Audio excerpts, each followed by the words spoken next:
Aujourd'hui, je suis venue vous parler d'un sujet d'actualité en fait. C'est un sujet qui fait beaucoup parler de lui. Il s'agit des technologies de l'informatique et de la communication. Donc, ce qu'on appelle très souvent les TIC. Donc, je vais centrer ma présentation sur uniquement les opportunités qui s'offrent à nous avec les TIC. Donc, les technologies de l'informatique et de la communication, ce sont en effet des techniques qui permettent d'accéder aux informations, encore de les stocker, de les partager sous ces différentes formats, à savoir texte, musique, son, images, vidéo, interface graphique, interactive. Donc, pour dire simple, ce sont des techniques que nous utilisons actuellement pour partager l'information. Je prends un exemple très simple avec vous. Quand quelqu'un vous envoie un texto par WhatsApp, donc cette personne-là utilise les technologies de l'information pour vous envoyer ce message via le téléphone. Vous saisissez? Donc vous voyez, ce sont des choses que vous connaissez. Donc ce sont des techniques qui nous permettent actuellement de mieux accéder aux informations, de les partager, de les stocker également. Donc, parmi toutes ces choses que je viens de dire, à savoir texte, musique, son, image, vidéo, interface graphique interactive, il y a sûrement le dernier que vous ne connaissez pas. Donc, vous allez voir ça avec moi. Donc, une interface graphique interactive, bien que le nom soit un peu long, et ce n'est pas quelque chose de compliqué. C'est le langage que vous utilisez pour communiquer avec votre ordinateur, votre téléphone portable. Par exemple, vous avez votre téléphone et vous voulez l'allumer. Il y a quelque chose que vous faites pour l'allumer, n'est-ce pas? Vous pressez soit sur un bouton, le bouton power, et puis vous l'allumez. Donc, le fait que vous pressez sur le bouton pour l'allumer, c'est un langage que vous utilisez. Donc, ce langage-là, on l'appelle interface graphique interactive ou encore interface homme-machine. Donc, c'est le langage que vous utilisez pour communiquer avec soit l'ordinateur ou encore votre téléphone portable et autre chose. Maintenant, on va passer au vif du sujet qui est les bienfaits des technologies de l'informatique et de la communication. Bon, il y a plusieurs bienfaits en effet, mais parmi ces bienfaits, nous allons prendre quelques-uns. Nous avons premièrement les applications de messagerie instantanée. Donc, il y a WhatsApp, il y a Snapchat, il y a Telegram, Skype, Messenger. Par exemple, je me rappelle pendant la période COVID-19, et bon, le collège Canapé-Vier a fait ça, on avait utilisé la plateforme Google Classroom. Donc, à partir de cette plateforme-là, les professeurs pouvaient dispenser le cours aux élèves pendant qu'ils sont chez eux. Donc, toutes ces plateformes-là, ils nous mettent en contact sans pour autant être dans un même espace. Donc, autre que Google Classroom, il y a Microsoft Teams, c'est une plateforme de réunion. Ça vous permet d'avoir des réunions de collègues ou encore, ça permet aussi à un professeur de dispenser un cours, etc. Il y a aussi Zoom. Donc, on l'utilise souvent à l'université. Par exemple, moi, je suis en 3e année. Il y a beaucoup de mes professeurs qui sont à l'étranger. Donc, via la plateforme Zoom, ils dispensent le cours depuis soit le Canada, États-Unis, etc.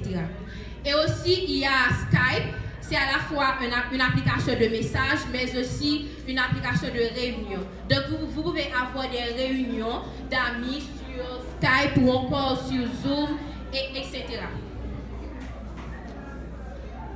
Et aussi, il y a des plateformes d'hébergement de vidéos. Vous connaissez YouTube, n'est-ce pas? Donc, sur YouTube, vous pouvez regarder plein de vidéos. Donc, cette plateforme-là, ce qu'elle permet, elle permet à des artistes de montrer leur travail, surtout ceux qui sont dans le domaine musical ou encore dans le domaine de la vidéo. Donc, il permet à ces gens-là de montrer leur performance au monde entier, donc sans pouvoir être en présentiel. Donc, avec YouTube, vous pouvez aller écouter votre chanson préférée, votre artiste préféré, sans pour autant payer un concert. Et d'ailleurs, YouTube, c'est gratuit, vous regardez n'importe vidéo gratuitement. Il y a aussi Facebook, sur laquelle vous pouvez publier des vidéos et aussi publier des contenus, pas uniquement des vidéos pour Facebook, il y a aussi des contenus que vous pouvez également publier. Et il y a aussi Dailymotion et Vimeo. Toutes ces plateformes-là, elles vous permettent d'héberger. Donc, si vous créez des vidéos, soit des chansons, soit des divers contenus, vous pouvez avoir un talent et puis vous décidez, par exemple, et de vous filmer en train de faire le talent, en train de performer, par exemple, une danse, vous allez danser, vous pouvez avec votre téléphone vous filmer en train de danser et après mettre cette vidéo-là soit sur YouTube, sur Facebook, sur Dailymotion ou encore Vimeo. Et à part de cela, vous pouvez acheter avec votre téléphone portable. En fait, par exemple, si vous voyez un article sur Amazon, est-ce que vous avez déjà entendu parler de Amazon?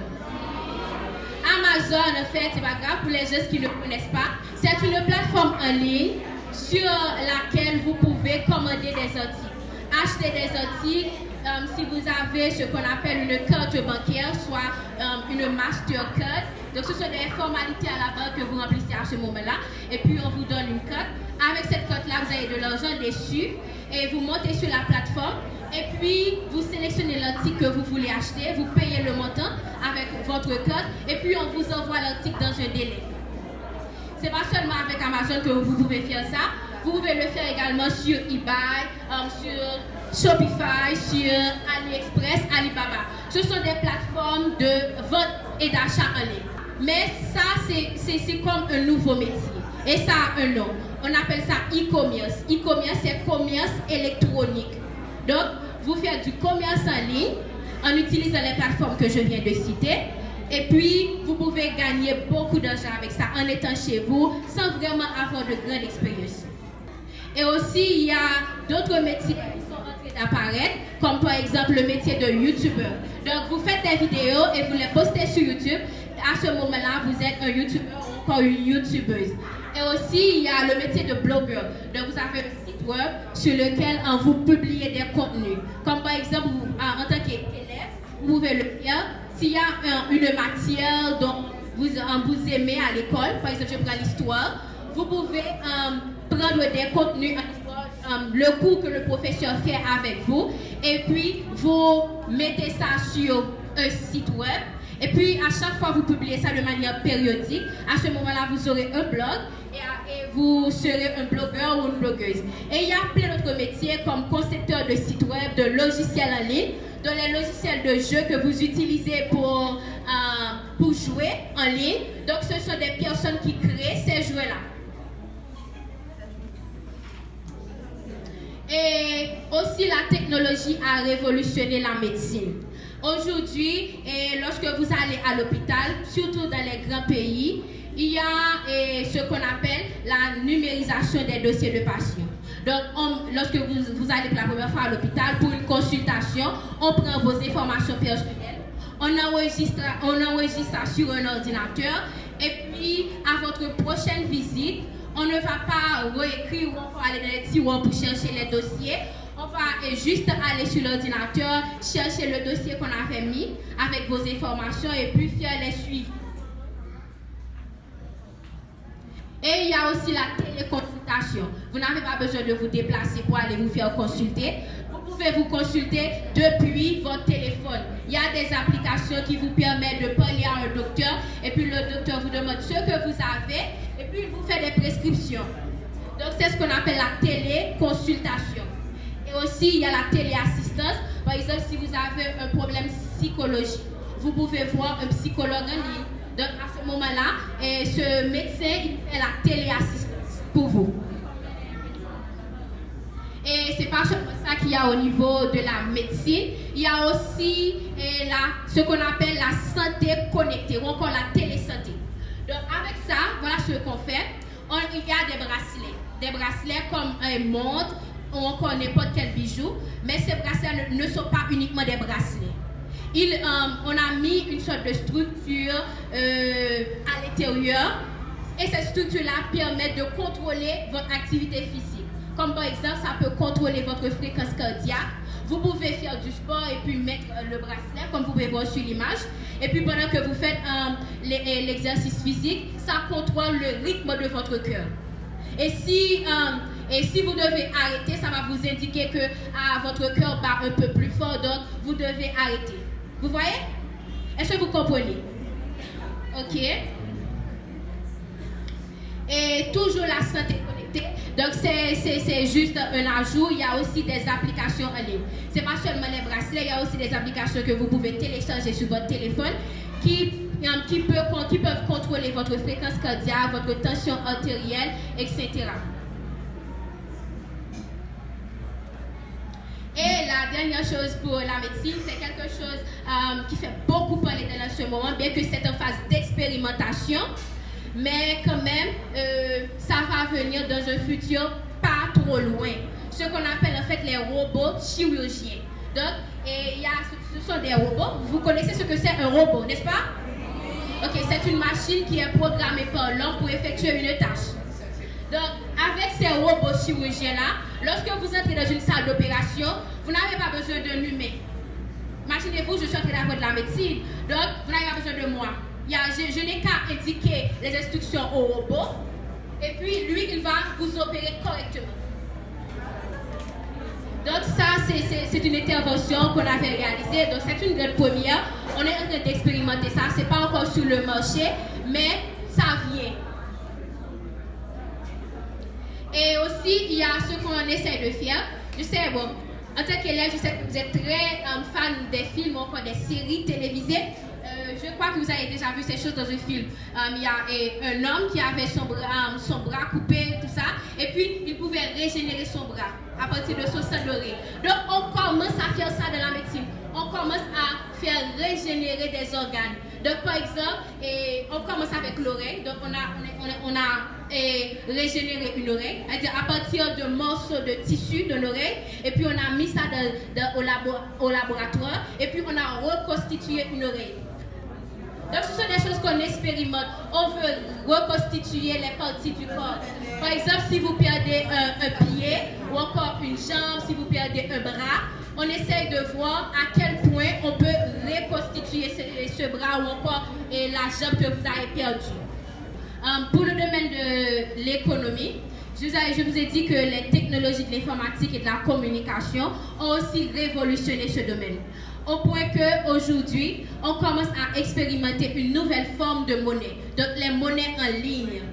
Bon, c'est peut-être très nouveau pour vous, les monnaies en ligne, parce que peut-être que vous n'avez pas, presque pas entendu parler, mais ces monnaies-là, en fait, vous n'avez pas accès de les avoir comme vous pouvez avoir 10 gouttes, 20 $, etc. Mais ces monnaies-là, vous les avez uniquement sur votre téléphone.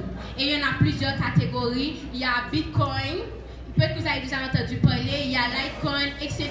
Donc ce sont des monnaies qui sont disponibles sur votre téléphone ou sur votre ordinateur, avec lesquelles vous pouvez acheter. Et avec la téléenseignement ou encore les classes virtuelles, les professeurs peuvent dispenser les cours aux élèves sans pour autant être dans la salle de classe. Et aussi, il y a la numérisation des textes d'apprentissage. Aujourd'hui, vous pouvez avoir un livre sur votre smartphone pour lire.